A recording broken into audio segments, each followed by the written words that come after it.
1400 বছর পূর্বে হযরত মুহাম্মদ সাল্লাল্লাহু আলাইহি সাল্লাম মদিনায় ঠিক তার ঘরে কিভাবে থাকতেন, তার ঘরে কি কি আসবাবপত্র ছিল, তাই কিন্তু আমরা এই মুহূর্তে দেখতে পাচ্ছি। এই সেই প্রিয় নবী হযরত মুহাম্মদ সাল্লাল্লাহু আলাইহি সাল্লামের খাট, যে খাট দেখতে পাচ্ছেন দড়ি দিয়ে বাদাই করা চালি, অর্থাৎ তিনি ঘুমাতেন এই দড়ির মধ্যে এবং তার পিঠের মধ্যে কিন্তু দাগ লেগে যেত, সেটাও কিন্তু হাদিসে রয়েছে।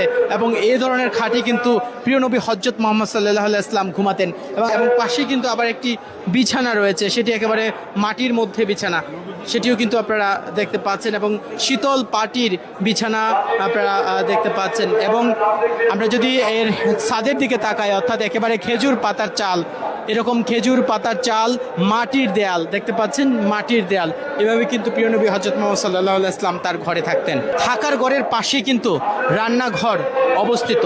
আমরা একটু যদি সেই রান্নাঘরটি আপনাদেরকে দেখাই, সেই রান্নাঘরের মধ্যে আমরা দেখতে পাচ্ছি একেবারে প্রিয় নবী হযরত মুহাম্মদ সাল্লাল্লাহু আলাইহি সাল্লামের ঘর দিয়ে রান্নাঘরে আসার জন্য কিন্তু একটি আমরা দেখতে পাচ্ছি দরজা রয়েছে।